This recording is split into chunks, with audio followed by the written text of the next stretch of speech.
আজকের কবিতা কিছু মনে নেই। কবি আল মাহমুদ।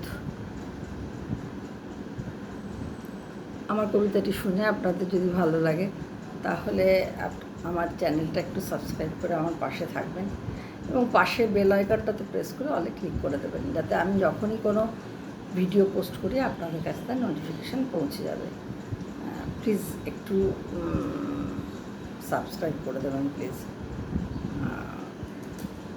আপনারা অনেকে দেখেন কিন্তু সাবস্ক্রাইব করেন না। আপনাদের সাবস্ক্রাইব করতে কোনো অসুবিধা নেই, কিন্তু একটা সাবস্ক্রিপশান আমার জন্য অনেকখানি। কমেন্টস করবেন। আপনাদের সাথে আমার পরিচিতি ঘটার তো একটাই জায়গা, সেটা হলো কমেন্টস। আর একটু ভালো লাগলে একটু শেয়ার করে দেবেন। আর আজকের কবিতা কিছু মনে নেই, আল মাহমুদ। কাল আমি আমার মার সাথে অনেকক্ষণ কথা বলেছি। অদ্ভুত বৃদ্ধা, একদা আমাকে জন্ম দিয়েছিলেন। সম্ভবত এখন বিশ্বাস হতে চায় না। যখন মিটমিট করে আমাকে দেখলেন আমার গরম লাগছিল।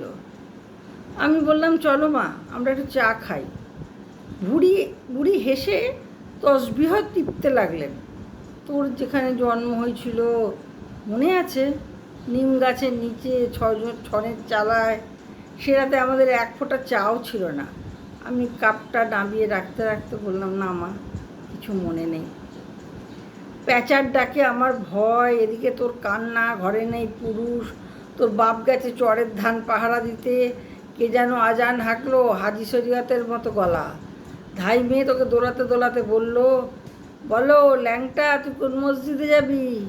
মনে আছে? না মা, আমাদের কাপ জুড়িয়ে পানি হয়ে গেল যে।